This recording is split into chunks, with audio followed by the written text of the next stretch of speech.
Olá, seja todo mundo bem-vindo à nossa conversa sobre Customer Experience, a experiência do consumidor.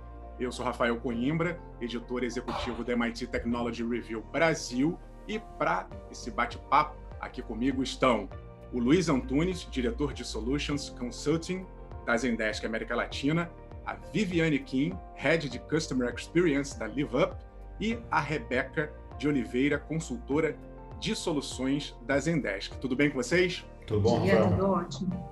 Bom, pessoal, um bom relacionamento entre empresas e clientes sempre foi fundamental.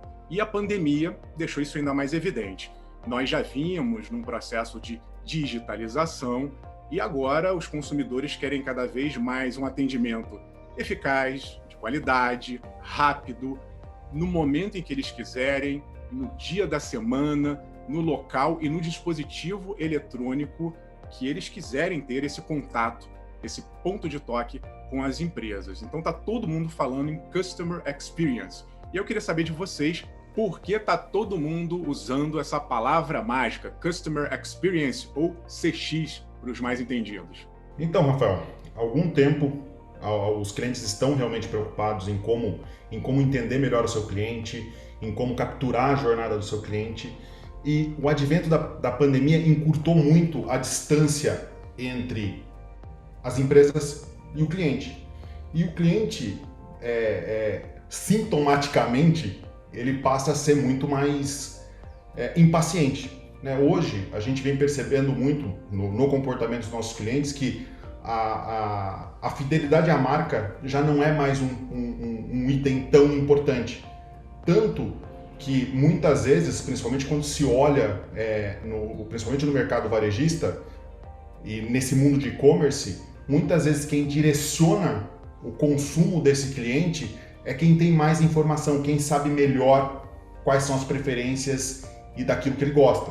Porque aí eu consigo direcionar totalmente o padrão de consumo e consigo direcionar quais são as suas preferências.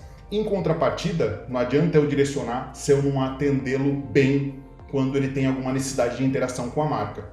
Então é muito importante, baseado nessas preferências, determinar qual que é a melhor forma de comunicação com aquele cliente, melhor horário, e abordar o cliente de maneira mais aconchegante, de maneira mais tranquila. Lembrando sempre que nós somos latino-americanos, né, brasileiros, e a gente gosta do contato, gosta de uma conversa um pouco mais longa. Eu acho interessante, né, você está falando, né, dos canais, e eu vou puxar a Viviane para a conversa. A Viviane está ali no dia a dia lidando com os consumidores da LiveUp. E até um tempo atrás, as empresas usavam os canais tradicionais de atendimento, mas hoje até a rede social entra na jogada. Viviane, queria que você contasse um pouco dessa sua experiência no Customer Experience. Com certeza. Até aproveitando o gancho, para mim hoje Customer Experience é sobrevivência, né? Então não existe só uma competição hoje por preço e por qualidade, mas sim toda a experiência que você entrega. Então, principalmente com o nosso público atual, se você não entrega a expectativa, que é bem alta dos clientes, é muito fácil ele procurar em outro lugar. Mas voltando para a pergunta principal, principalmente durante a pandemia, ela não só catalisou e acelerou para a gente a transformação digital, mas também deixou bem mais evidente a necessidade por experiência de relacionamentos muito transparentes, humanos e relevantes, né? Então, como que a gente faz para incluir esse high-tech que a gente comentou, né? De estar todo mundo fazendo pedido online agora, junto com o high-touch. E é sempre um atendimento personalizado, customizado e muito próximo para gerar intimidade. E esse foi um dos nossos focos, inclusive, durante a pandemia, que é estar nos canais que o cliente quer estar, né? Não a gente escolher os tradicionais. Então, obviamente, existem públicos diferentes que preferem canais diferentes e a gente tem que estar lá em qual que ele sente mais à vontade. E um que a gente priorizou exatamente nesse ano foi mídias sociais. Então, é um canal que os clientes estão mais abertos, eles estão postando algum conteúdo seu para você interagir. E, inclusive, algo que a gente começou a fazer, que a gente sabia que tinha uma parceria estratégica falando da gente, ou até esses anúncios online da gente estava lá para tirar qualquer tipo de dúvida e para gerar esse engajamento com o nosso cliente final. Rebeca, eu sei que a Zendesk divulgou recentemente um estudo feito em parceria com a ESG sobre o impacto dessa experiência do consumidor no desempenho das empresas. Então, queria que você contasse um pouco mais sobre esse estudo e dissesse para a gente quem são ou o que faz um campeão de Customer Experience. Legal, Rafael. Bom, a gente entende, né, que a experiência do cliente ela está em todos os toques que a gente faz, né? E, ao mesmo tempo, quando a gente fala também de serviço ao cliente, tudo é serviço ao cliente. Então, quando a pessoa vai lá comprar uma refeição pela Livap, é um serviço que a Livap está prestando. Quando a gente vai abrir uma conta no banco, é um serviço que está sendo prestado, né? Então, realmente, isso está em basicamente tudo o que a gente está vivendo. E é muito interessante isso, que a gente viu dentro desse estudo que a América Latina ela está muito à frente de outras regiões do mundo no que diz respeito a essa maturidade de CX, né? Então, a gente viu que 39% das organizações que participaram dessa pesquisa são consideradas ali campeãs em CX. Então, é muito interessante ver como que a nossa região está muito à frente e como que isso se deve à expectativa dos clientes, né? Os clientes é que puxam as empresas para que elas entreguem isso, né? Então, realmente foi assim um número muito bacana que a gente conseguiu visualizar através dessa pesquisa. Viviane é campeã em CX? Acredito que sim. Inclusive, a gente participou do prêmio da Zendesk. A gente teve, enfim, a felicidade e a alegria de ganhar o prêmio de pequenas e médias empresas. E foi um mega gasto do time, então o time ficou super feliz, assim, foi um momento muito bom, apesar de todas as dificuldades, do time de CX da Livap, porque a gente realmente colheu frutos de um planejamento que a gente já vinha fazendo desde o ano passado. Então, no início do ano, a nossa grande meta era como que a gente faz para aumentar a praticidade para o cliente. Então, um dos valores da marca é ser prático no serviço como um todo, na alimentação. Isso não podia ser diferente dentro dos nossos canais de atendimento, então era o nosso grande foco. Então a gente fez todo um projeto no ano passado de, inclusive, mudar a maneira como a gente categoriza, e com isso, no primeiro trimestre, a gente reduziu 43% do nosso tempo de primeira resposta, e como era um projeto em conjunto, a gente também melhorou a nossa página de ajuda, que também aumentou mais 40% o número de buscas e reduziu perguntas vindo dessa página de ajuda de 10% para 2% do mesmo período. Viviane, você tocou num ponto importante que é a velocidade. Nós estamos aí numa época em que a gente está com o celular o tempo inteiro na mão, com múltiplos aplicativos, conversando o tempo todo, e a impressão que eu tenho é que o consumidor ele espera cada vez mais das empresas uma atitude parecida como uma de uma pessoa, né? Que seja ali um amigo, uma amiga que esteja pronto para atender a gente de forma, às vezes, imediata. A gente tem aquela ansiedade, às vezes, ali do WhatsApp, mandou a mensagem, quer uma resposta. Então, estou entendendo que velocidade é algo fundamental. Eu queria saber se é por aí mesmo, se esse quesito hoje é mais importante que nunca. Com certeza, até porque os principais canais de atendimento hoje dentro do que a gente atende de maior demanda é o chat. Então a pessoa está lá no próprio site, no próprio aplicativo, e eles querem. Então essa é uma outra métrica que a gente está olhando. Então, qual que é o tempo médio de espera? Hoje, em média, não passa de 60 segundos, de 30 a 60 segundos. Nosso objetivo é que você seja atendido. E hoje, no momento, a gente ainda está bastante com um atendimento humano. É bem complexo tudo que a gente faz. Então, para quem não conhece a Livap, a gente é uma empresa direto para o consumidor e bem vertical. Então, a gente faz desde o relacionamento com o pequeno produtor, a gente produz a nossa própria comida e a gente faz a entrega no próprio nosso site. Então, um agente de CX da Livap é, como a gente fala, especialista. Então, a gente tem que ter dúvidas desde área de entrega até se o nosso produto, enfim, contém glúten ou não. Então, é bem complexo, mas nosso time tem bastante autonomia, bastante conhecimento para atender rápido e da melhor maneira o nosso cliente final. Tem uma questão interessante também que é os multicanais, né? Hoje a gente pode se comunicar com as empresas de várias formas, mas eu percebo também que muitas delas trabalham com estruturas isoladas, né? Cada canal é respondido por uma unidade da empresa. Eu queria saber, Luiz e Rebeca, como é que vocês veem essas ferramentas, né? Para o consumidor, ele não está...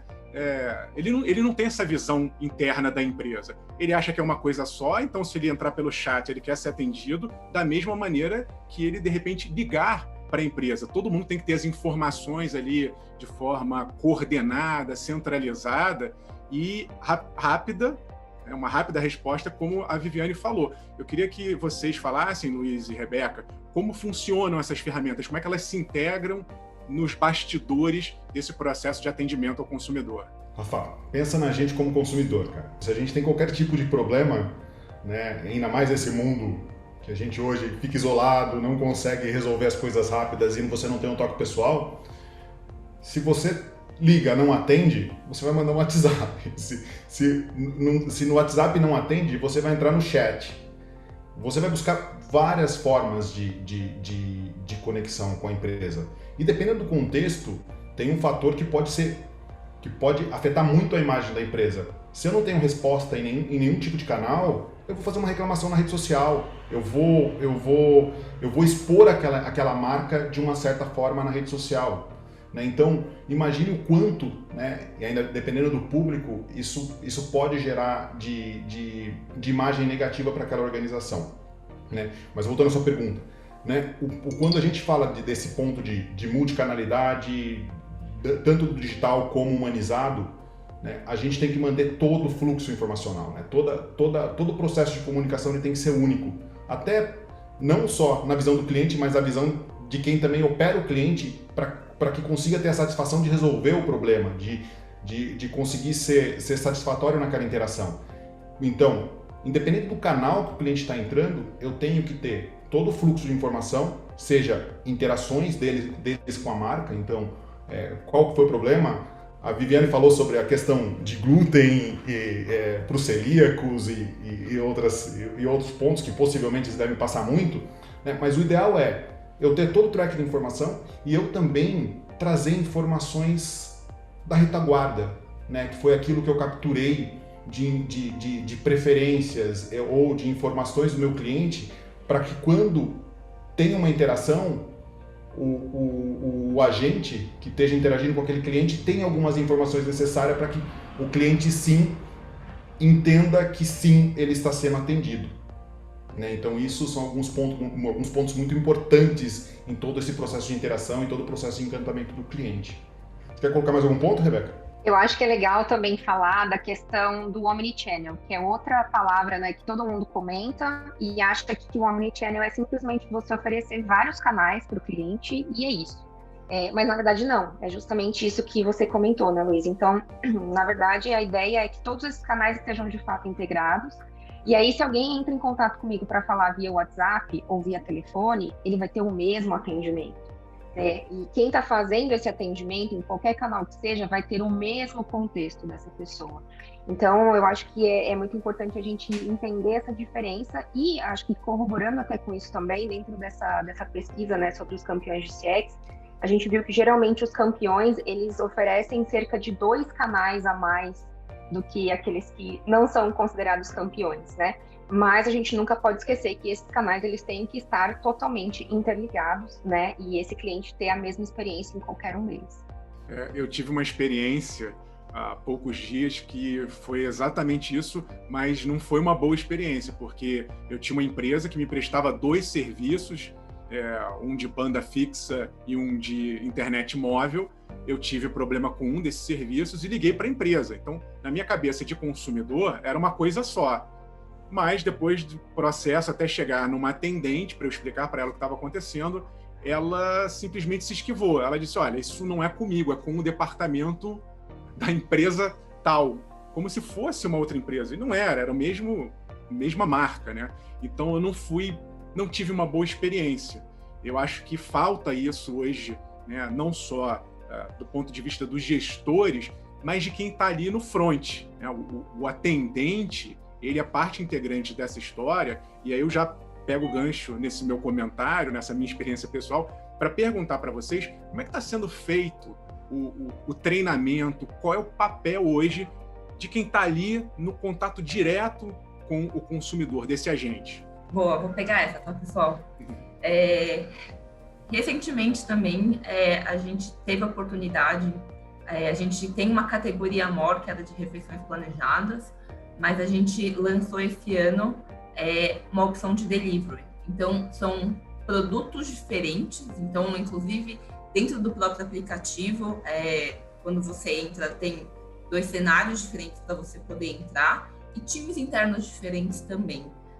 Só que o que a gente comenta muito, principalmente dentro da nossa área, é que tudo bem, internamente a gente sabe, a gente tem times divididos, mas para o cliente é a mesma marca. Então, não só desses 2 canais, mas inclusive o time de mídias sociais. Então, todo o time que conversa com o cliente diretamente, ele está dentro do guarda-chuva de experiência do cliente. Então, até régua de relacionamento de e-mail marketing, quem responde o conteúdo somos nós, exatamente porque a gente tem acesso a todas as ferramentas, então envolve muito isso, né? Não é que a pessoa também tem que se virar nos 30, é função do gestor, função da liderança também dar as ferramentas necessárias para os agentes terem muita autonomia, liberdade. Então, que o Luiz comentou, não só ter tudo no mesmo lugar, que é o que hoje a Zendesk oferece para a gente, está tudo integrado, tanto chat, e-mail, telefone, a gente consegue ter uma visão só, mas a gente também tem uma ferramenta interna nossa que a gente sabe quando que o cliente se cadastrou, se ele já entrou em contato com a gente quantas vezes, se ele já teve problema. E isso dá muita autonomia para a gente falar, putz, olha, esse aqui é um cliente muito bom. Então, e ele, enfim, gosta muito do hambúrguer de fraldinha, a gente lançou uma carne louca, vamos oferecer para ele ou reativar, sabe? Então, essa, para mim, esse é o lindo, né? De você realmente poder personalizar e surpreender, mas sempre tendo muito cuidado, que a gente tem que ser consistente. Então, desde a maneira como você fala com o cliente, o tom de voz tem que ser o mesmo. Então, não dá para que eu falar para você, olha, deu tudo certo, depois a pessoa entrar num outro canal e ter um outro tipo de atendimento. E o pior, já também aconteceu comigo, cada vez que eu ligar, as pessoas falarem, darem desfechos diferentes, né, para o meu mesmo problema. Aí eu fico super brava. Então, realmente existe essa preocupação de azeitamento. Então, a gente também, inclusive, semanalmente tem uma reunião de alinhamento de processos, e todos os times eles estão presentes para ver o que mudou. Aliás, é um exercício de resiliência aqui na Alibaba, porque as coisas mudam o tempo todo, então a gente tem que ficar reciclando o tempo todo. Mas comunicação e alinhamento com o time, ferramentas também, inclusive, é o segredo para a gente manter essa experiência boa para o cliente final. Luiz, Rebeca, é isso mesmo, né? O que faz alguém ali ser um atendente campeão? Além da questão sistêmica, né, que acaba sendo importante para facilitar a vida, mas bastante o que a Viviane falou. Né? Não é somente... Tecnologia, ela é meio, ela não é fim. Né? Então, toda a parte de processo, a cultura da empresa, né, a cultura da liderança também, mostrar que o cliente, sim, é o meu bem mais importante, eu tenho que abordar ele de outra forma, trazer isso para todas as equipes internamente, né? Então, quando se fala de cultura de experiência, dificilmente você vai ver uma empresa que internamente os funcionários são insatisfeitos ou tem problemas relacionados a soluções internas, né? Que acaba acontecendo muito, é muito comum, né? O problema não é meu, é de outra área. Então, vamos passar para outra área. A outra área não tem SLA de tempo de resposta com a área solicitante. Se existe todo esse problema de fluxo interno, isso vai impactar diretamente o cliente, que foi mais ou menos o que você falou, né, Rafael? Eu liguei para uma empresa, não conseguiram solucionar o meu problema, falaram, não, agora você liga para um outro número porque é num outro departamento. Você, como cliente, não quer saber, você quer entrar, fazer a solicitação a partir daquele canal e você quer ter sua solicitação resolvida. Né? E um ponto que a Viviane falou que é muito importante que eu acredito que eles devam estar trabalhando muito nisso, é como você transforma a central de atendimento, que é basicamente, num primeiro momento, suportar o cliente, também numa central de receita, né? Como que eu faço, a partir do momento que o cliente está me ligando, como que eu faço um cross-selling? Como que eu ofereço uma nova abordagem de posicionamento de produto? E por aí vai. E além disso, escutar o meu cliente a partir dessa interação para criar novos produtos. Ela falou um pouco disso também, de maneira um pouco mais subliminar, mas a grande realidade é essa, como que eu pego todos esses insights e crio novos produtos, né? Crio novos pratos, novas configurações que eu consigo satisfazer N tipo de clientes. É muito interessante essa mudança de mentalidade, porque até outro dia, esse atendimento ao consumidor, eu acho que ele era muito visto como algo, tenho que criar um sistema aqui de atendimento ao consumidor. Ele era muito mais reativo. E o que você está colocando agora não, temos que ser proativos. Isso não só minimiza alguns riscos, como também pode trazer retorno, pode ser uma fonte inesgotável de insight, de saber.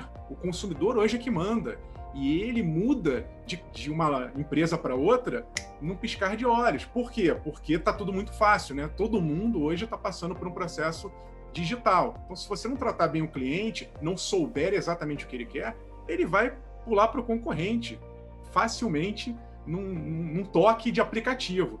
Então, eu acho muito importante que a gente reforce esse conceito de proatividade, né? E queria que vocês complementassem aí, a Viviane, que está vivendo isso aí na pele também. É isso, traz retorno financeiro ou é só um gasto necessário? Eu tenho que investir nisso porque senão eu vou me dar mal. Traz esse retorno mesmo?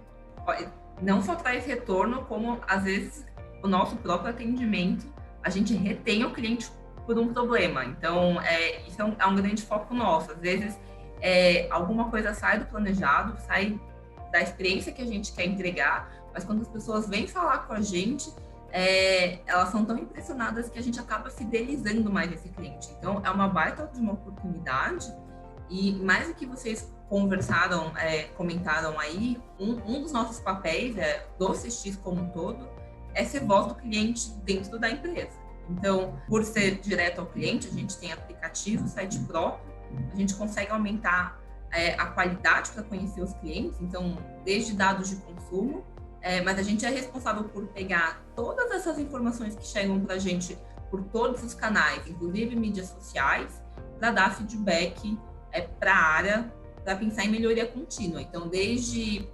Nossa, as pessoas estão postando muito esse prato, então esse é um prato campeão. Talvez vamos usar ele numa comunicação para mais pessoas conhecerem ele. Tem bastante pessoas pedindo para a gente chegar em tal cidade, será que não faz sentido a gente expandir a área de entrega? Então, inclusive, o cliente e o time também, eles são ótimos investigadores de banco, então sempre acaba chegando, a gente conversa lá com o time de tecnologia, então é realmente um fluxo de melhoria contínua, e é dessa forma exatamente que a gente agrega valor, né? Porque o que tem de insights, o que eles falam pra gente é muito entender a dor, e uma vez que você entende a dor, você consegue pensar em trazer soluções para melhorar essa vida do cliente no dia a dia. Isso é o que me encanta, assim, é isso que eu sou apaixonada por fazer.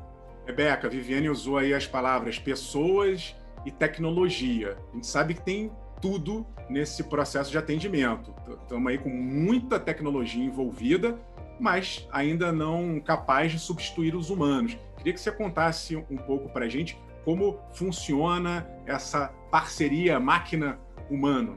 Realmente, a gente entende que a tecnologia está cada vez mais evoluída, as pessoas falam muito, por exemplo, em inteligência artificial, machine learning e tudo mais, e eu acho que é um grande aliado, principalmente quando a gente fala na questão de análise de dados, né, como a Vivi falou.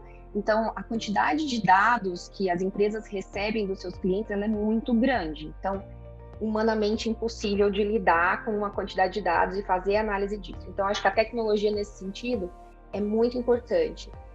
Mas o toque humano, a gente entende que não deve deixar de existir, né? Nas últimas pesquisas que a Zendesk fez, a gente entendeu isso, que realmente as pessoas, elas querem falar com um ser humano e elas querem ser vistas como um ser único. Por isso que a gente fala também tanto de personalização, né? Não adianta eu, no caso da Vivi, por exemplo, eu vou mandar uma oferta igual para todo mundo. Ela vai lá e oferece um hambúrguer de fraldinha para a pessoa que é vegetariana. Não faz sentido, né? Então, a tecnologia, ela ajuda muito a gente a entender o perfil do cliente, mas é só o toque humano que realmente vai fazer a grande diferença nessa experiência que as empresas oferecem. Luiz, é por aí mesmo? Sim, é por aí mesmo. Na verdade, né, o que acaba acontecendo? Para você conseguir realmente criar um modelo utilizando qualquer recurso de robotização, né, como o mercado fala muito, que são os bots, né, primeiro você tem que ter uma retaguarda muito bem organizada, né? Você tem que trabalhar num processo de curadoria muito consistente para que você consiga entender o seu cliente, como a Rebeca comentou, para saber, inclusive, qual é o tipo de abordagem que geralmente ele faz, né? Para conseguir direcionar se eu atendo ele a partir de um canal humano ou de um canal robotizado, caso eu tenha maturidade para isso. Né? Tem muitas empresas que elas acabam aderindo à robotização simplesmente por uma pressão executiva, né? Porque o meu concorrente está fazendo, eu vou fazer também. E daí a experiência que ele entrega é péssima, porque eu não trabalhei na curadoria, eu não trabalhei no mapeamento da jornada do meu cliente, eu não tenho um customer profiling que realmente eu consiga saber qual é o perfil de interação dele, qual geralmente é o tipo de requisição que ele faz a partir de um canal humanizado, de um canal digital. Se ele é um cliente que geralmente, problema simples, ele consegue resolver a partir de uma central de ajuda ou a partir de uma central de suporte. Então tudo isso são insights que você vai coletando, que você consegue criar uma estratégia mais consistente e você determina como você pode utilizar uma ou outra tecnologia.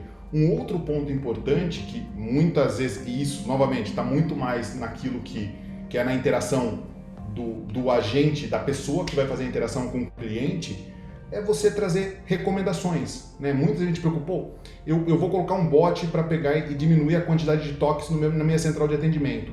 Mas por que eu não transformo a minha central de atendimento mais eficiente, mais dinâmica, que consiga resolver o problema mais rápido, consiga interagir com o cliente de maneira mais humanizada? E daí eu posso, como a Rebeca comentou, trabalhar no massageamento de dados para criar uma hiperpersonalização e entregar a informação para aquele indivíduo interagir com o cliente da melhor forma, fazer as melhores ofertas, ter mapa de sentimento, que é entender realmente qual é a situação do cliente naquele momento, como eu devo interagir, se eu tenho que ter um pacing um pouco menor, se eu posso fazer uma oferta, tudo isso a retaguarda tecnológica consegue utilizar. Mas, novamente, nós precisamos dos humanos, nós precisamos de gente para fazer toda a parte de curadoria, para treinar todo esse modelo, para preparar e entender aonde eu utilizo um cenário e aonde eu mantenho o outro.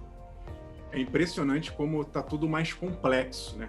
Para quem está do outro lado, a gente quer que pareça fácil, que seja ali sem fricção, tudo funcione imediatamente e fluidamente. Mas eu estou percebendo que por trás disso existe uma logística, uma complexidade cada vez maior. Aquela central de atendimento que só tinha um canal, que quem determinava como deveria ser feito passo a passo era a empresa. Agora não, agora é o consumidor, é do jeito dele, é quase que se tivesse que ter uma personalização em massa. Eu queria saber de vocês, olhando agora um pouco para frente, como é que vocês estão vendo esse movimento, né, de digitalização tanto das empresas quanto dos consumidores, e como é que vocês veem os próximos passos? A ideia é ficar ainda mais complexo de um lado, mais facilitado para o consumidor do outro? Para mim, né, a minha visão, e acredito que seja a visão da Zendesk também, é que CX vai estar em tudo, né? Essa é a grande realidade. Os próximos 5 anos, a gente vai ter um processo de transformação quando a gente fala de cliente em si, que as empresas vão ter que trabalhar de maneira totalmente proativa, né? Eu não quero que o cliente tenha um desgaste de interagir com a minha marca. Eu vou interagir com ele de maneira proativa, vou tentar suportá-lo de maneira proativa. Isso vai entrar desde do varejo na indústria alimentícia até bens de consumo ou até bens de alto valor, como automóveis e por aí vai, né? A gente já está vendo empresas que têm um valor absurdo e outras que basicamente coletam informações e personalizam, né, o seu cliente para pegar e interagir com ele de uma maneira mais humana. Então eu acredito que essa é a tendência, eu acredito que esse é o futuro, né? CX em todos os pontos, em todos os lugares e todas as indústrias dando muito valor para o tema Customer Experience. A gente tem aqui como um ponto assim, de atenção principal, né, da Zendesk, realmente sermos aliados para ajudar os nossos clientes a escalar e melhorar a experiência que eles oferecem. Então, a ideia é realmente continuar crescendo essa questão de CX, né? E como a Vivi falou, é uma questão do negócio, é da empresa, não é uma área, tá? Não, é uma área de CX que cuida de tudo. Não. Isso é uma questão cultural. Toda a empresa, né, tem que estar envolvida nesse processo, e a gente acredita que esse já é a realidade, nem é mais o futuro, né? É a realidade do que a gente vê como experiência do cliente, realmente. E eu concordo também com isso que ele comentou, que CX vai estar em tudo, assim. Então, tem 2 pontos que eu queria incluir, né? Dessa parte da tecnologia ser um meio. Então, quando a gente olha a análise de dados, às vezes, sinceramente, a gente começa a perceber que não necessariamente é um chatbot que vai resolver, mas as pessoas estão tendo muitas dúvidas. Vou trazer um caso nosso, de área de entrega. Faz sentido ficar contratando pessoas para tirar dúvidas de área de entrega? Por que a gente não coloca isso no próprio aplicativo ou no site de uma maneira fácil? Então, sempre olhar essas demandas que, enfim, são mais simples, quais soluções a gente pode fazer? E outro ponto do CX em tudo, que eu vejo bastante de tendência, é que, inclusive para o físico, assim, né? Então, na verdade, é como você conta essas histórias, né? Eu vi, principalmente agora, nessa flexibilização da pandemia, muitas marcas, na verdade, voltando para o físico e trazendo experiências personalizadas. Então, monte aqui o seu próprio perfume, monte aqui o seu próprio shampoo, e isso é algo que cada vez mais está aparecendo e que eu realmente concordo que é SX em tudo. Então, é sempre um serviço, e também qual a história que você está contando e o quanto que a sua marca está fazendo a diferença, não só para o cliente, mas para a comunidade como um todo. É isso que cada vez mais os clientes estão atentos e estão de olho, assim. Então, é complexo, mas é muito divertido também. Pessoal, a gente está chegando agora no fim do nosso papo, mas antes de encerrar, eu queria que vocês falassem um pouco sobre pequenas e médias empresas, né? Parece que toda essa estrutura, às vezes só uma grande empresa pode ter, mas o que a gente está vendo é que não, todo mundo vai ter que, de alguma forma, fazer ali um bom atendimento ao consumidor. Então, pegando aí um pouco do estudo dos campeões de CX, eu queria que vocês dessem 1 ou 2 dicas principais para quem está querendo entrar nesse mundo, como é que eles podem fazer um bom atendimento ao consumidor nesse primeiro momento. A minha contribuição, eu acredito que encurtou a distância entre as empresas entrantes e as empresas já consolidadas, né? O advento da pandemia coloca em pé de igualdade qualquer tipo de organização, porque você passa a atuar a partir de um canal um pouco mais digital. Se você tem uma boa estratégia de penetração, uma boa estratégia de serviço e, dependendo da sua estrutura, uma boa estratégia de logística, onde você informe o cliente a todo momento e todo o processo, você possivelmente, sendo uma empresa menor, você vai conseguir competir com uma empresa muito maior, né? E onde está o diferencial? Justamente no componente de experiência. Se a gente olhar as empresas que foram muito disruptivas na crise de 2008, principalmente no mercado americano, né, na região do Vale do Silício, foram empresas que adotaram a parte de experiência de maneira distinta. E hoje nós utilizamos elas como benchmark, né? E muitas vezes a gente não quer a gente nem considera uma outra empresa, né? É um negócio inacreditável. Você pega solução de streaming para vídeo. né, filmes e séries e tudo mais. A gente até testa outra, mas fala, puta, essa aqui ela realmente ela tá muito mais sólida, ela tá muito mais consistente. Quando ela nasceu, lá atrás, muito no advento da crise, todo mundo acreditava que aquilo era uma loucura. E hoje é uma das maiores empresas de broadcasting do mundo, né? Então, esse é um ponto muito importante, né? Essas empresas se diferenciaram como CX. Hoje, nós novamente estamos no mesmo momento. A distância encurtou, então aproveitem para se diferenciar justamente com relação à experiência. E eu acho também que para as pequenas e médias empresas, justamente por serem menores, essa questão da cultura talvez seja mais fácil de distribuir ali entre os seus colaboradores do que uma grande empresa, né? Então você pega uma empresa super tradicional, que já tem, sei lá, 30 anos de mercado, tem 10 mil funcionários, é mais difícil de você mudar a forma de pensar, de você ter uma cultura diferente, de você mudar o foco. Quando a gente está falando de uma empresa como a Livac, por exemplo, que começou pequena, agora já está uma empresa bem maior do que quando a gente conheceu, por exemplo, se você cresce dessa maneira, se você já cresce com esse foco em CX, acho que o processo acaba sendo muito mais fácil e o sucesso vem muito mais rápido também. Exato, para mim é essa palavra, Beca, é cultura. Então, para mim, o segredo é foco em cultura e foco no cliente e no time que vai estar atendendo o cliente. Assim. Então, isso é uma base. Eles refletem para fora o que eles sentem dentro. Então, é cultura focada no cliente o tempo todo, mas também pensando na experiência do colaborador interno. Então, essa para mim é a grande chave. Então, ter os melhores processos, ter as melhores ferramentas internas para eles conseguirem ter um ambiente, óbvio, que enfim, viva esses valores que a gente tem da marca, porque é ele que vai proteger essa marca, é o agente de CX que está defendendo a marca no dia a dia. Então, ele tem que realmente acreditar e ver os valores para fazer isso. Então, para mim, é ter bastante essa consistência, sempre olhar para o cliente, ter esse foco. Pode ser uma obsessão e foco no time. No final, acaba sendo sempre pessoas. Obrigado, Viviane, Rebeca, Luiz. Foi ótima a nossa conversa. Acho que ficou bem claro que investir em experiência do consumidor, mais do que inevitável, traz retorno financeiro para a empresa, traz vários tipos de ganho. Obrigado a você que nos acompanhou até aqui. Se você ficou interessado nesse estudo que nós comentamos aqui no nosso bate-papo, você pode acessá-lo, é um estudo completo que está lá no site da Zendesk, www.zendesk.com.br. Um abraço, até a próxima.